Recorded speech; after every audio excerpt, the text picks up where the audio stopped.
Good morning friends, Mahavir study world में आपका स्वागत है। आज मैं आपको कक्षा 10 के सामाजिक विज्ञान के पेपर जिसका कोड है 825 EX, जैसे कि आप इस पे क्वेश्चन पेपर को देख पा रहे हैं, तो इसके उसको सॉल्व करके आपको बताऊंगा। तो आज से स्टार्ट करते हैं वीडियो। खंड आ के अंतर्गत बहुविकल्पीय प्रश्नों में पहला प्रश्न है, निम्नलिखित नेताओं में से किसने एक गुप्त संगठन यंग इटली बनाया? तो आंसर है जियोसेपे मैत्सनी। दूसरा है, निम्नलिखित में से किसे 1871 में जर्मनी का प्रथम सम्राट घोषित किया गया? तो आंसर है कैसर विलियम प्रथम। अगला प्रश्न है, 1789 ईस्वी में फ्रांस में किस प्रकार का शासन था? तो आंसर है असीमित राजतंत्र। ब्रिटेन में कॉर्न कानून समाप्त करने का क्या कारण था? तो आंसर है उद्योगपतियों एवं शहरी लोगों का विरोध। वर्ष 1944 में ब्रेटन वुड्स सम्मेलन कहाँ आयोजित हुआ? तो आंसर है अमेरिका।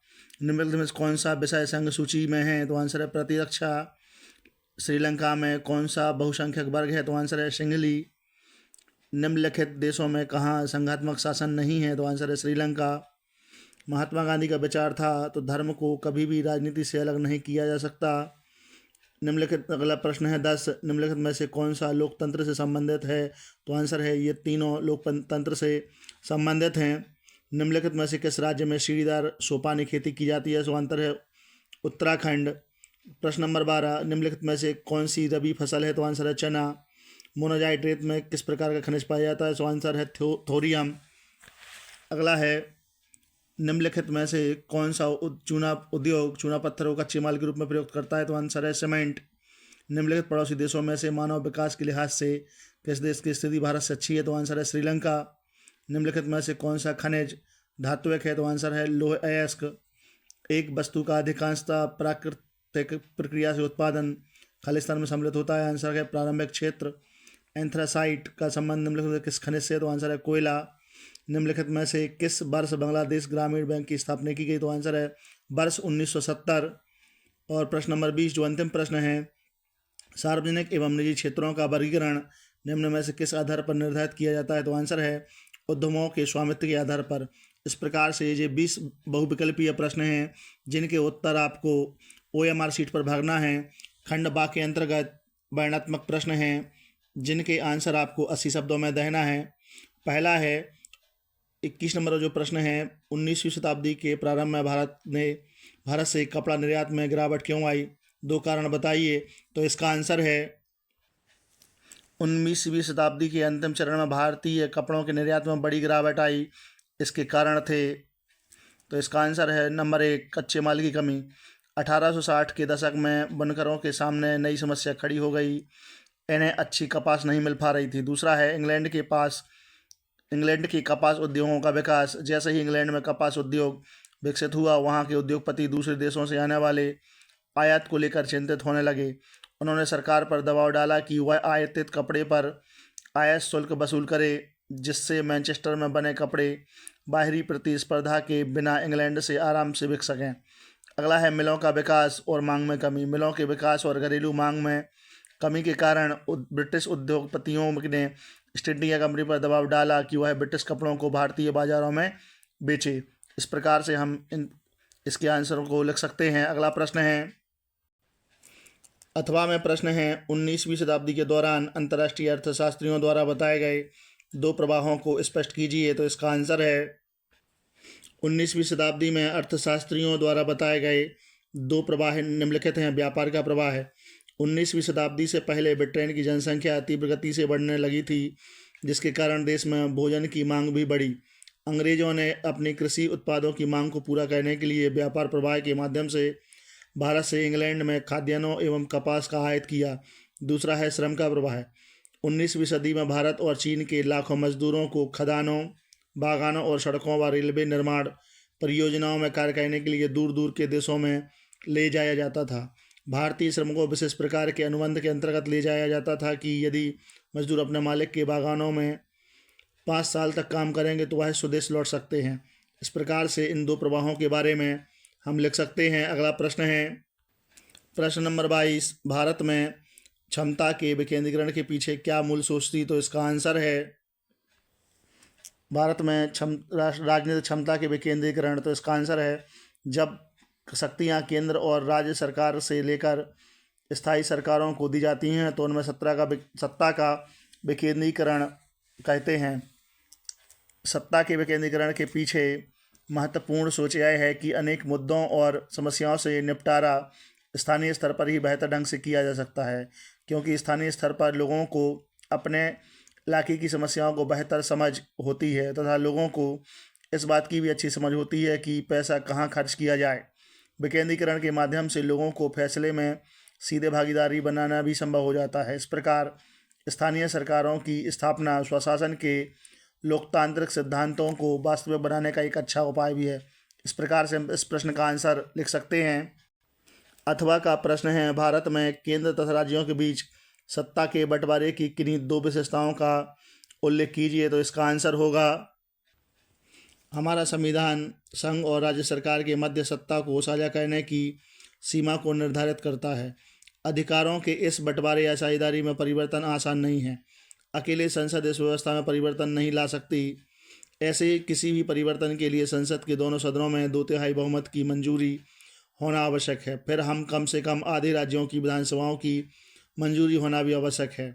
केंद्र और राज्य सरकारों के बीच शक्तियों के बंटवारे से संबंधित कोई भी विवाद होने पर उन विवादों की सुनवाई उच्च न्यायालय, सर्वोच्च न्यायालय करता है। सरकार चलाने और अपनी जिम्मेदारियों का निर्वाह करने के लिए राजस्व की उगाही के संबंध में केंद्र और राज्य सरकार को कर लगाने और संसाधन जमा करने का भी अधिकार है। इस प्रकार से हम इस प्रश्न का उत्तर लिख सकते हैं। प्रश्न नंबर 23, एक संसाधन के रूप में मिट्टी के महत्व का उल्लेख करें और भारत में पाई जाने वाली किन्हीं दो प्रकार की मिट्टियों का वर्णन करना है। तो इसका आंसर होगा, संसाधन के रूप में मिट्टी का महत्व। मिट्टी प्रकृति द्वारा प्राप्त संसाधनों में से एक है। समस्त जीवधारी प्रत्यक्ष या परोक्ष रूप से अपने जीवन के लिए मिट्टी पर निर्भर होते हैं। मिट्टी मानव एवं वनस्पति जगत एवं जीव जंतुओं के अस्तित्व के लिए अनिवार्य घटक है। मिट्टी समस्त जीव जगत की खाद्य एवं आवास की आवश्यकताओं की पूर्ति करती है। विश्व की समस्त प्राचीन सभ्यताएं और उन्नतशील संस्कृतियां उन्हीं क्षेत्रों में अत्यधिक विकसित हुई जहां की मिट्टी अत्यधिक उपजाऊ होती है। वर्तमान में भी मिट्टी की उर्वरता देश के आर्थिक विकास के लिए महत्वपूर्ण भूमिका निभा करती है। इस प्रकार से हमें दो प्रकार की मिट्टियों का वर्णन करना है, तो जो इस प्रकार है, जलोढ़ मृदा। जलोढ़ मृदा भारत में विस्तृत रूप से फैली हुई है। इस मृदा का निर्माण हिमालय के 3 महत्वपूर्ण नदी तंत्रों सिंधु, गंगा और ब्रह्मपुत्र द्वारा लाए गए निक्षेपों से होता है। यह मृदा भारत के संपूर्ण क्षेत्र के 45.6% भाग में विस्तृत है। इसकी उर्वरक शक्ति अधिक होती है। जिन क्षेत्रों में यह मृदा पाई जाती है वहाँ कृषि अधिकता से की जाती है। वहाँ पर घनी जनसंख्या पाई जाती है। काली मिट्टी, इस मिट्टी को रेगर या काली कपास मृदा भी कहा जाता है। यह भारत के कुल भौगोलिक क्षेत्र के 45.6 भाग में विस्तृत है। यह बहुत महीन कणों से बनी होती है। इस प्रकार से हम दो प्रकार की मिट्टियों का वर्णन कर सकते हैं। अथवा वाला प्रश्न है, अभ्रक की उपयोगिता बताइए एवं भारत में इसके किन्हीं दो उत्पादक राज्यों का भी उल्लेख करना है। तो इसका आंसर है, अभ्रक की उपयोगिता निम्नलिखित है। नंबर 1, उच्च गलनांक होने के कारण इसका उपयोग बहुत से उद्योगों में किया जाता है। दूसरा, वर्तमान में इसका उपयोग बिजली के उपकरणों में किया जाता है क्योंकि यह ताप एवं विद्युत का कुचालक होता है। अगला उपयोग है, मुख्य रूप से इसका उपयोग छोटे छोटे डायनामो, बिजली की मोटरों, बेतार के तार, नित्यरक्षक चश्मा, मोटर, हवाई जहाज, तार एवं टेलीफोन, रेडियो, स्टोव तथा साज श्रृंगार की सामग्री बनाने में किया जाता है। इसके अतिरिक्त कपड़ों, पंखों, खिलौनों, मिट्टी के बर्तनों में चमक देने आदि कार्यों में भी अभ्रक का उपयोग किया जाता है। भारत में अभ्रक के दो उत्पादक राज्य झारखंड और आंध्र प्रदेश हैं। इस प्रकार से हम इस प्रश्न का उत्तर दे सकते हैं। प्रश्न नंबर 24, राष्ट्रीय आय तथा प्रति व्यक्ति आय में विभेद यानी अंतर बताना है और देशों की स्थिति की तुलना के लिए इनमें से कौन सी विधि बेहतर है, इसका उत्तर भी देना है। तो इसका आंसर रहेगा, राष्ट्रीय आय और प्रति व्यक्ति आय में अंतर। तो राष्ट्रीय आय एक निश्चित समयावधि में देश के सभी मूल निवासियों की कुल आय को राष्ट्रीय आय कहा जाता है। ऐसे देश जिनकी कुल आय उच्च है उन्हें विकसित देश कहा जाता है, जैसे संयुक्त राज्य अमेरिका, ब्रिटेन एवं जापान। हालांकि यह एक उपयोगी उपाय नहीं है क्योंकि देश की आबादी अलग अलग है और कुल आय की तुलना में किसी व्यक्ति द्वारा अर्जित आय औसत राशि को नहीं बताएगी। प्रति व्यक्ति आय किसी देश या राज्य की तुलना करने में सहायक है। इसकी गणना कुल आबादी द्वारा देश की कुल आय को विभक्त करके की जाती है।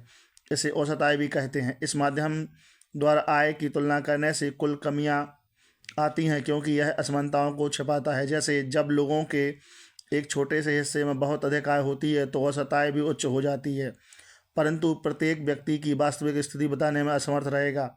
विभिन्न देशों की तुलना करने के लिए प्रति व्यक्ति आय विधि बेहतर है, क्योंकि व्यक्ति यदि किसी देश में प्रति व्यक्ति आय अधिक होगी तो वह व्यक्ति के विकास को प्रोत्साहित करेगी।